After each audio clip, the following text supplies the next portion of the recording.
Meus irmãos, saúdo a todos com a graça e a paz do nosso Senhor Jesus. Amém? Muito bom e uma alegria muito grande estar aqui com a igreja mais um domingo para louvar o nome do Senhor, escutar dele, sermos santificados pela sua palavra. Eu cumprimento com um carinho especial aqueles que eu não tive a oportunidade de abraçar no momento do intervalo. Espero ter a oportunidade de te cumprimentar ao final deste culto. E gostaria de convidar os irmãos que abrissem a Escritura no Evangelho segundo escreveu Mateus, capítulo 5.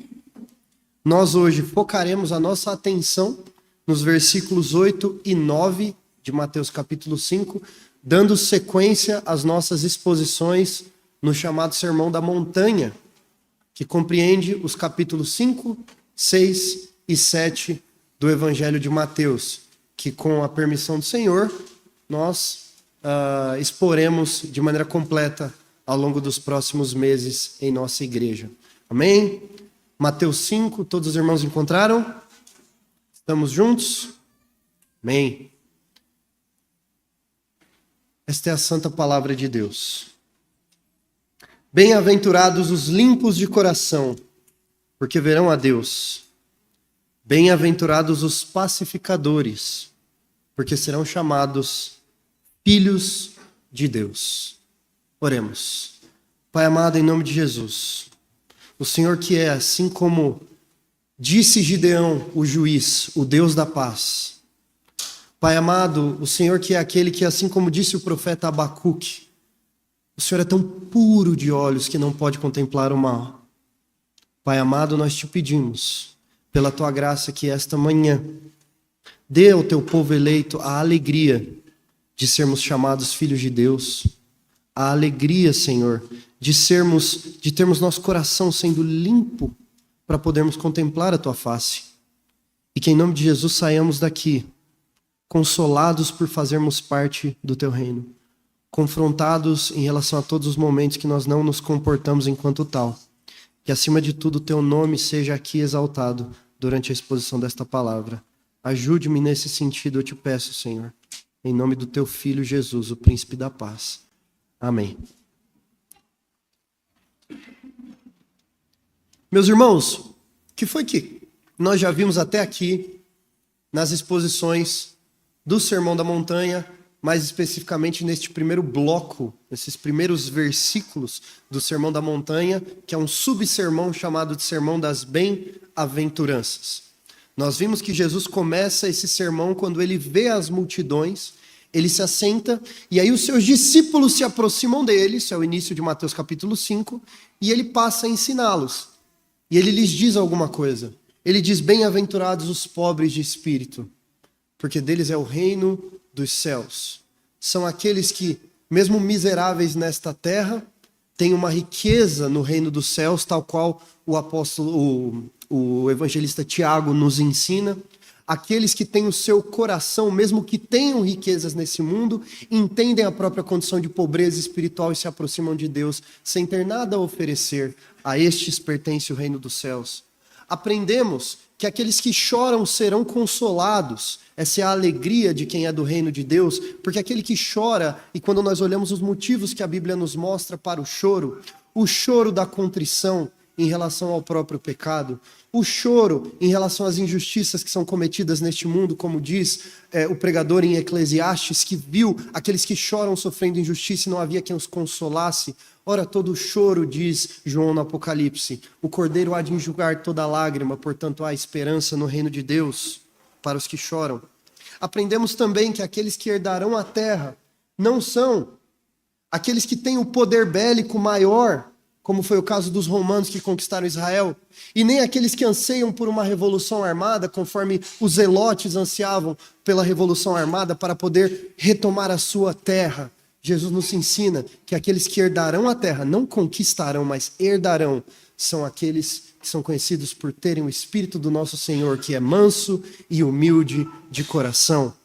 Aprendemos também que aqueles que têm fome e sede de justiça, aqueles que desejam que os efeitos do pecado sejam anulados deste mundo, primeiro na própria vida e depois em maior escala Porque olham para este mundo e veem, parece que não há justiça, não há um justo sequer. Ora, esta fome será saciada. Nós cremos nisso. E aprendemos também na semana passada, no último sermão do pastor Luiz, que aqueles que alcançam a misericórdia de Deus são aqueles que reconhecem a misericórdia, são aqueles que, em reconhecendo a misericórdia que receberam de Deus, não podem ter outra atitude senão estender também misericórdia ao próximo. Portanto, características, atributos que neste mundo são normalmente designados a pessoas que são fracas, não é? Os que choram, os que são mansos, os que têm misericórdia, os que só têm a fome e a sede da justiça e não têm essa fome e sede saciadas, os pobres, né? Essas pessoas no reino do céu, elas têm esperança. Há uma consolação, há uma esperança escatológica para cada uma dessas características, que são características daqueles que pertencem à demografia do reino de Deus. Hoje, nós olharemos para mais duas bem-aventuranças, começando pelo versículo 8 de Mateus. Então me acompanhem em Mateus capítulo 5, versículo 8, que diz: Bem-aventurados os limpos de coração, porque verão a Deus. Que seria um limpo de coração? Uma pessoa talvez que não tem nenhuma de suas artérias entupidas com óleo? Seria este o limpo de coração? Fisicamente, talvez, não é? Se este é o seu caso, diminua o consumo de óleo, não é de você que este versículo está falando, ok? A ideia que o Senhor Jesus está trazendo aqui, ela não é nova. Ela nos remete imediatamente ao Salmo 24, que diz nos versos 3 e 4, quem subirá ao monte do Senhor? Quem há de permanecer no seu santo lugar? Perceba o que ele está dizendo aqui, o monte do Senhor, o que eram os montes, nós já falamos sobre isso, a morada dos deuses. O monte Sião, ele é entendido como um monte de Deus, de maneira, claro, metafórica, não é? Porque Deus é onipresente, está em todo lugar. Mas quem há de estar ali, na presença de Deus? Quem tem esse direito? Quem é que pode estar na presença do Senhor, vendo Ele, sem ser consumido pela sua santidade? O que é limpo de mãos e puro de coração. E quem é o limpo de mãos e puro de coração? Perceba que não é só aquele que não sujou suas mãos, ou seja, aquele que não tem as suas obras externas e visíveis ruins, mas que tem já o coração, o interior onde ninguém vê, somente Deus está puro. E isso é mostrado em uma pessoa que não entrega sua alma à falsidade, e não faz juramentos com a intenção de enganar. Perceba, nós estamos falando, quando falamos de alguém que entregue a sua alma à falsidade, faz juramentos na intenção de enganar. Estamos falando de alguém que no externo é uma coisa e no interno é outra coisa. Ela faz um juramento, assume um compromisso, mas o coração não está comprometido com aquilo. E, portanto, há uma dissonância, uma desarmonia entre o que é dito e aquilo que acontece no coração. O que significa essa palavra limpos, a palavra kataroi no grego? Significa algo como sem mistura, íntegro. Isso do ponto de vista do caráter, estamos falando de alguém que não tem segundas intenções e que não fala uma coisa e no coração está outra coisa. Fala de alguém que não tem apenas aparência de piedoso, como Jesus chamou os fariseus. Como foi que Jesus chamou os fariseus? De sepulcros caiados. Que por fora está caiado, está devidamente adornado, mas por dentro fede a um cadáver. Não é? Porque é isso que tem lá dentro daquele sepulcro. Não, estamos falando de uma pessoa que está em harmonia. Sua atitude piedosa é fruto de um coração piedoso. E o que é o coração? O coração, na teologia hebraica, não é? Ele é como se fosse o centro da vontade de uma pessoa. Talvez o coração tenha sido escolhido como órgão que mostra o centro da vontade de uma pessoa, não só as emoções, né, como é no nosso tempo, o coração tem a ver com amor, emoções e tal, mas na teologia hebraica tem a ver com todo o ser de uma pessoa, uma vez que, né, tudo que o coração bombeia vai para o corpo inteiro, correto? Então, o que é ser limpo de coração? Significa que não só onde as pessoas são capazes de observar, mas lá no interior, onde só Deus vê, no coração. essa pessoa está em harmonia com Deus. A mesma pureza que é demonstrada na obra, ela está ali também no coração. Na verdade, a pureza da obra é uma consequência da pureza do coração. E desde o Antigo Testamento, mesmo no contexto da Antiga Aliança, o Senhor nos lembra que o coração deve ser purificado, por mais que esta ideia ela entre um pouco em choque com a Antiga Aliança. Por que ela entra em choque? Porque na Antiga Aliança, uma limpeza do corpo, uma limpeza exterior, era suficiente para que você adentrasse o templo e oferecesse sacrifícios ao Senhor. Porque isso é uma coisa que às vezes os irmãos nos perguntam, não é? Quando nós dissemos que se você entrasse no templo, no Santo dos Santos, para oferecer oferta ao Senhor em pecado, você era morto por Deus. Mas aí nós pensamos, mas se uma pessoa entrasse em pecado, ela deveria ser morta por Deus. Todo mundo que entrou no Santo dos Santos deveria ter sido morto por Deus, porque todo mundo é pecador. Mas lembre-se, estamos falando da Antiga Aliança, em que a limpeza sacerdotal externa e o seguir as regras que Deus havia estabelecido bastavam para que a Antiga Aliança pudesse ser operante. Mas a Antiga Aliança não salvava ninguém. Ela apenas rodava o sistema religioso de Israel que apontava para Cristo. Mas mesmo neste contexto, mesmo ali, o Senhor já está ensinando o seu povo. Vejam o que diz Provérbios 4:23. De tudo que se deve guardar, guarde bem o coração, porque dele procedem as fontes de vida. E o nosso Senhor Jesus diz que tudo aquilo que é ruim emana do coração, não é? Os limpos de coração podem ser felizes neste mundo? Ora, não por ser limpo de coração, porque eis o ponto.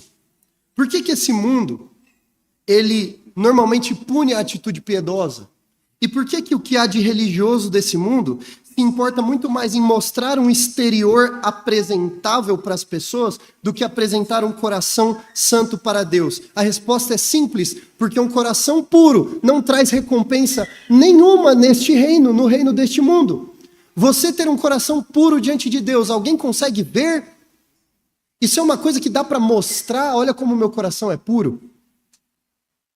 Por que os limpos de coração são bem-aventurados?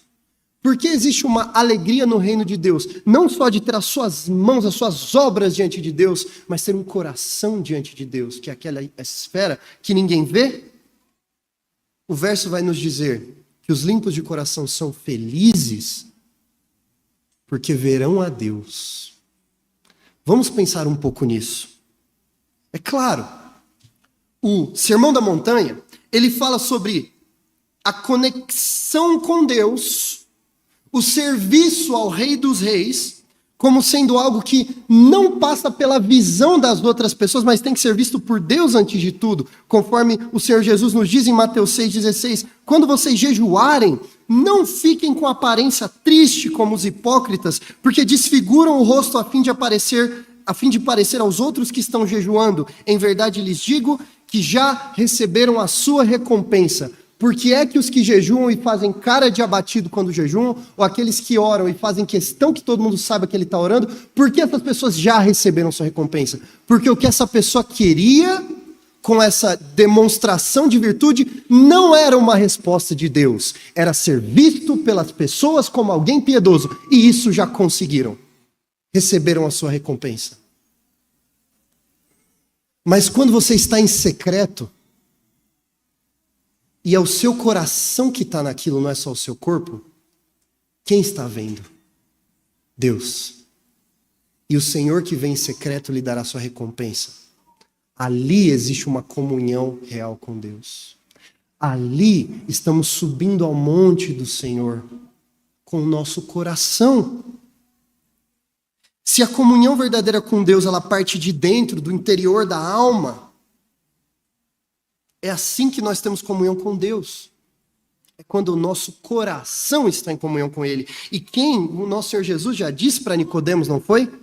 Quem não nasce de novo não pode ver o reino de Deus e não pode entrar no reino de Deus. Correto? E quanto a essa intimidade com Deus, vê-lo, contemplá-lo, nós temos uma situação grave aqui. para nós. Porque Moisés, ele teve essa conversa com Deus sobre vê-lo, sobre ver a Deus. Em Êxodo 33, a partir do verso 18, Moisés ele tem uma conversa com o Senhor, então Moisés disse: peço que me mostres a tua glória. O que Moisés está pedindo para Deus? Eu quero te ver, Senhor. Eu quero te ver. E o Senhor respondeu: farei passar a minha bondade diante de você e proclamarei o nome do Senhor. Terei misericórdia de quem eu tiver misericórdia e me compadecerei de quem eu me compadecer. E acrescentou: você não poderá ver a minha face, porque ninguém verá a minha face e viverá. Ninguém verá minha face e viverá. Por que será? Por causa do que diz o Salmo 24. Quem subirá ao monte do Senhor? Aquele que é limpo de mãos e puro de coração. Levante a mão aqui, aquele que é limpo de mãos e puro de coração. Amém? Temos muitas vagas no monte do Senhor, não é? Existe um problema sério. Limpeza de coração e pureza de mãos são atributos absolutamente necessários para que nós estejamos na presença dele, não é mesmo? Isaías quase teve um problema sério com isso, o profeta Isaías. Em Isaías 6, Deus que tinha dito que não apareceria para Moisés, acabou aparecendo para Isaías e ele percebeu o problema em que ele se meteu. O profeta Isaías diz assim no capítulo 6 do seu livro: no ano da morte do rei Uzias eu vi o Senhor. Vixe, ninguém verá minha face e viverá, lembra?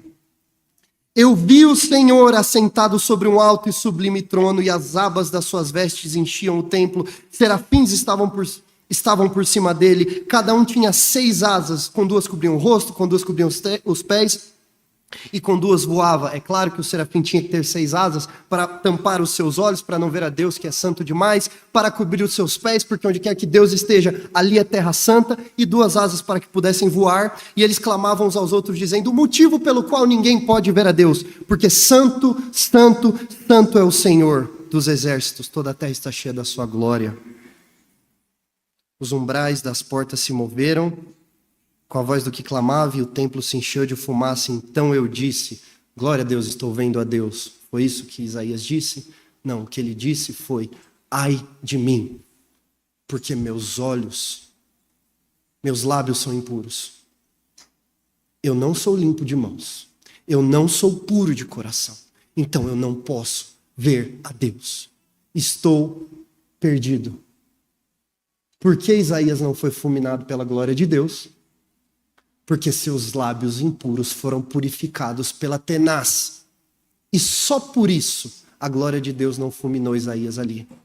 Porque só quem pode ver a Deus é o limpo de coração. Ninguém pode ver a Deus. Qual é o problema disso para nós? O problema disso para nós é porque o Salmo 14, 2 e 3 diz que do céu o Senhor olha para os filhos dos homens para ver se haja quem tem entendimento, se haja quem busque a Deus, se haja um que busque a Deus. Ele diz: todos se desviaram. Todos nós nos desviamos. Não há quem faça o bem. Não há um que seja limpo de mãos e puro de coração e possa estar na presença de Deus. Como resolver isso? Porque o nosso coração é corrupto e o nosso coração é impuro. Não se pode ver a face de Deus sem pureza. Sem pureza de coração, a face de Deus está escondida de você. A face de Deus só pode ser vista por aquele que tem coração puro. Esta alegria é uma alegria aos puros de coração. Mas eis a consolação do reino de Deus. João, ele diz no capítulo 1 do seu evangelho, verso 18, ninguém jamais viu a Deus, em consonância com aquilo que nós estamos falando aqui. O unigênito, que está junto do Pai, é quem o revelou. Então nós temos aqui o único que tem o direito de estar na presença de Deus Pai, Jesus Cristo, o homem, e que revelou a Deus para nós, que é o Deus encarnado, o Filho de Deus, e Jesus Cristo, o Filho de Deus, o único verdadeiramente puro, que pode contemplar a face do Pai sem qualquer barreira de impedimento, pelo menos até um determinado ponto de sua vida aqui na terra. pelo menos até o momento que ele esteve na cruz, e ali foi judicialmente tratado como alguém que não era limpo de mãos e não era puro de coração. Nós lemos em Mateus 27, 45 e 46, a partir do meio-dia houve trevas sobre toda a terra, até as 3 horas da tarde. Por volta das 3 horas da tarde, Jesus clamou em alta voz, dizendo: Eli, Eli, lema sabachthani, que quer dizer: Deus meu, por que me desamparaste? Por que o desamparo? Porque este foi o único momento da vida ministerial de Jesus que ele não chamou Deus Pai de Pai, mas de Deus meu. Jesus veio do céu, passou a vida terrena toda dele vendo a Deus, tendo plena comunhão com Deus Pai, foi desamparado na cruz. Por quê? 2 Coríntios 5, 21 nos explicam: porque aquele que não conheceu o pecado, Deus o fez pecado por nós, para que nele nós fôssemos feitos justiça de Deus. Jesus esteve plenamente na presença do Pai até o momento que a sua pureza foi relativizada na cruz, porque ele recebeu nele a carga dos pecados daqueles que não têm o direito de estar na presença de Deus. E ali Deus Pai o desampara. E ali Jesus está só. Um abandono, um desamparo devido a nós, porque nós não tínhamos esse direito. Mas porque ele fez isso por nós, e nós cremos nisso, e quem crê nisso é salvo por Cristo Jesus, nós temos a esperança de 1 João capítulo 3, verso 2, que diz: amados, agora somos filhos de Deus, mas ainda não se manifestou o que haveremos de ser. Sabemos que quando ele se manifestar, seremos semelhantes a ele. Por quê? Porque haveremos de vê-lo como ele é. E a esperança de Jó pode ser a nossa esperança, quando ele diz em Jó 19, 26, depois de revestido esse meu corpo da minha pele, em minha carne eu verei a Deus. Mas esta esperança eu só tenho porque aquele que não conheceu o pecado foi desamparado. Não, irmãos, nós não temos um coração puro, não temos o direito de ver a Deus, mas porque é uma alegria para nós. Mateus capítulo 5, verso 8. Porque mesmo assim nós podemos nos alegrar, porque em sendo salvos, o Senhor está purificando o nosso coração. E por enquanto, como diz Paulo aos Coríntios, nós o vemos como que por um espelho. Não o vemos plenamente, mas quando nós formos o que temos que ser, nós veremos a Deus. Em minha carne verei a Deus. Não porque mereço, mas porque Cristo está purificando o meu coração para isso. Portanto, eu, não sendo naturalmente puro, eu sou bem-aventurado, porque Cristo purifica o meu coração. E, portanto, a esperança de todo crente, a oração de todo crente, tem que estar em consonância com o Salmo 51, verso 10, que diz: cria em mim, ó Deus, um coração puro, e renova dentro de mim um espírito inabalável. Há essa esperança. Nós veremos a Deus em carne, em nome de Jesus. Mas ainda, temos aqui Mateus capítulo 5, versículo 9, que diz: bem-aventurados os pacificadores. E a alegria está no fato de que serão chamados filhos de Deus. Os pacificadores são felizes, porque eles são chamados de filhos de Deus. Quando nós falamos de pacificadores aqui nesses termos, nós temos que entender do que Jesus está falando. Ele não está só falando de alguém que é naturalmente pacífico, que não se irrita com nada. Isso seria mais uma pessoa mansa, né? Mas não é só alguém que é pacífico, assim, que não quer briga com ninguém, né? Já dizia o poeta, né? O homem quando está em paz, né? Não quer guerra com ninguém. Não. Nós não estamos falando de um pacifista, uma pessoa que, para manter tudo balanceado, quer agradar gregos e troianos. Não estamos falando de Gilberto Kassab. Não estamos falando do Centrão. Não. Nós estamos falando de ativos agentes de paz e reconciliação. É desses que nós estamos falando. Irmãos, por quê? Porque isso reflete o caráter do Filho de Deus. Quando nós lemos Gênesis no capítulo 14, Gênesis capítulo 14 é a primeira vez que líderes políticos, reis, são citados na Bíblia. E a primeira vez que líderes políticos, reis, são citados na Bíblia, adivinha o que está acontecendo? Guerra. Logo que começa, nós temos 9 reis ali. Guerra de 5 reis contra 4. Mas aí você avança no capítulo 14 de Gênesis e no versículo 18 aparece um 10º rei. E quem é este rei? Melquisedeque, rei de Salém, vem se encontrar com Abraão e lhe traz vinho e pão. Ele era sacerdote do Deus Altíssimo. Nós temos Melquisedeque, o rei de Salém, no meio da guerra aparecendo. O que significa Salém? Shalom, paz. Melquisedeque, o rei de paz, aparece para trazer comunhão no meio de uma guerra de 5 reis contra 4. Este rei, diz o autor de Hebreus, é o paradigma da ordem do rei Messias. Jesus é um sacerdote, segundo a ordem de Melquisedeque, o rei de paz. Este é o caráter do nosso Deus. O caráter do nosso Deus, diz Gideão, em Juízes 6:24, que Gideão edificou um altar ao Senhor e deu o seguinte nome: o Senhor é paz. Isso é reconhecido pelo juiz Gideão.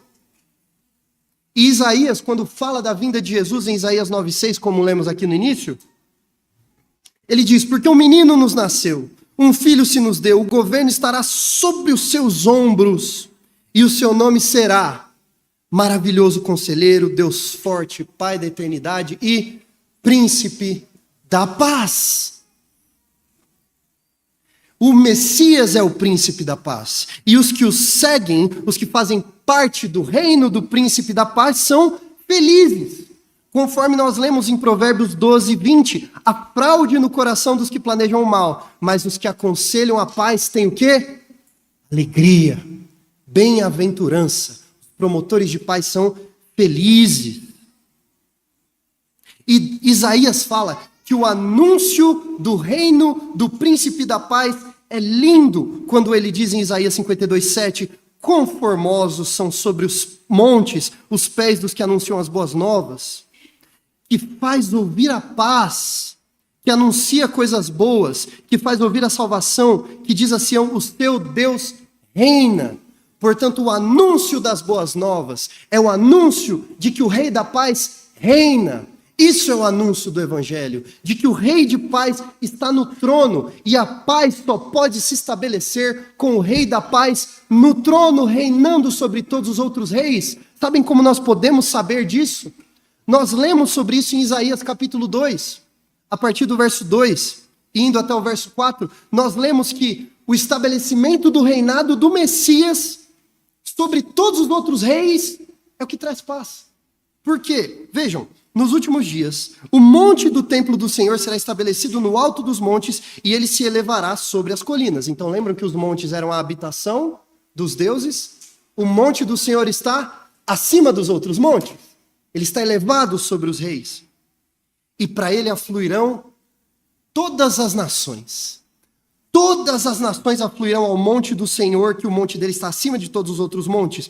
Muitos povos virão e dirão, venhamos, subamos ao monte do Senhor e ao templo dos Deus de Jacó, para que ele nos ensine os seus caminhos e andemos nas suas veredas, porque de Sião sairá a lei e a palavra do Senhor de Jerusalém. Ele julgará entre as nações, corrigirá muitos povos, eles se transformarão, veja a paz, transformarão as suas espadas em lâminas de arado e as lanças em foices, vejam a paz, nação não levantará espada contra nação, nem aprenderão mais a guerra. Como é que a guerra acaba? Como é que Deus faz cessar as guerras até os confins do mundo? Não é fazendo Putin e o Trump virarem amigos, é reinando sobre eles. E dizendo, não há mais pelo que vocês brigarem, porque a terra toda é minha.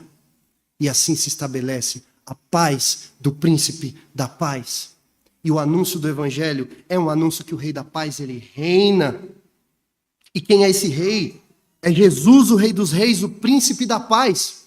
E eis aqui a bem-aventurança daqueles que refletem o caráter de Jesus. Nós não conseguimos fazer duas nações pararem de brigar. Isso ele vai cuidar. Ele vai cuidar. Mas nós conseguimos ser promotores da paz nos nossos ambientes imediatos. Conseguimos. E a bem-aventurança disso é que, tal qual Jesus é o príncipe da paz, porque é filho do rei de paz, como disse Gideão, aqueles que promovem a paz são chamados de filhos de Deus. Porque o caráter de um pai reflete nos filhos. O caráter de um pai reflete nos filhos. E todas as vezes que eu preguei esse texto, eu sempre me lembro de uma história, uma DR que eu tive com a digníssima senhora minha mãe, correto?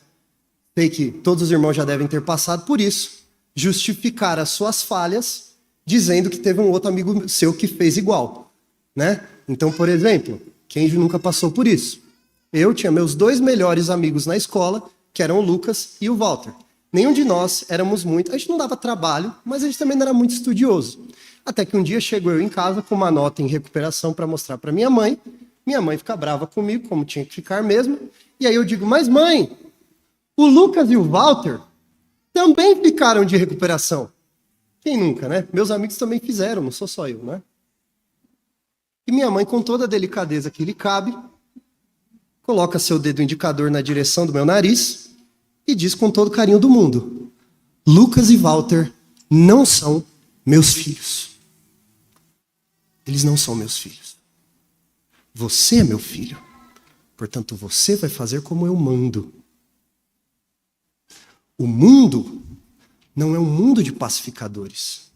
O mundo é um mundo de, como diz a palavra de Deus no livro de Provérbios, de mexeriqueiros, que é o oposto do pacificador. Que não são aqueles que promovem a paz, são aqueles que, quando vem uma briga acontecendo, ele coloca mais lenha na fogueira. A fofoca está rolando, ele vai lá e dá continuidade à fofoca, ainda com a desculpa que vai orar. Irmão, estou te falando aqui, mas só para a gente orar, né? Famosa, é o verniz da fofoca, né? É a oração. É ou não é? O mundo é assim. Mas nós somos filhos de Deus.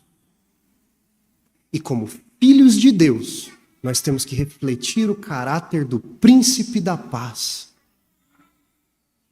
O caráter do príncipe da paz, que não é o caráter do mexeriqueiro, como diz Provérbios 18:8. As palavras do difamador, do mexeriqueiro, são comida fina que desce o mais interior do ventre. Não, o filho de Deus não é como esse. O mexeriqueiro é filho do diabo. O filho de Deus é um pacificador, tal qual o apóstolo Paulo é um exemplo de promoção da paz, quando em Filipenses 4 ele clama pela reconciliação de Evódia e Síntique. Como quando ele escreve uma carta clamando pela reconciliação de Filemão e Onésimo. Ou como quando ele mesmo, depois de ter tido uma desavença com João Marcos, ele escreve na segunda epístola a Timóteo, dizendo a Timóteo: traga Marcos para mim, ele me é útil para o ministério. Esse é o espírito dos que promovem a paz. O mexeriqueiro, o que põe lenha na fogueira, o que gosta de a discórdia acontecer, esse é um filho do diabo, mas os que aconselham a paz, esses têm alegria, são bem-aventurados e são conhecidos como filhos de Deus. Como Paulo diz a nós, em Romanos 12, verso 18. Se possível, no que depender de vocês, porque às vezes não depende, mas no que depender de vocês, tenham paz com todos. Então, meus irmãos, vamos refletir. Reflita no quanto você, pensando nos limpos de coração porque verão a Deus, reflita no quanto você encontra felicidade por ser visto como alguém piedoso e não por saber que o Senhor vê o seu coração em secreto. Que nós saiamos daqui felizes por termos nosso coração sendo purificado por Deus. Mesmo que ninguém veja a nossa piedade, mesmo que ninguém nos aplauda, nós sabemos que o nosso Pai que está em secreto está ali conosco e está vendo. E reflita também o quanto você é um promotor da paz e não da discórdia nos mínimos detalhes. E que nós saiamos daqui felizes por sermos agentes de paz na medida que nós anunciamos que o príncipe da paz reina, que nós somos promotores da reconciliação. Vou dar aos irmãos um minutinho para que possam ir ao Senhor em oração, refletir, eu farei o mesmo, e encerraremos daqui a um minuto. Vamos orar a Deus.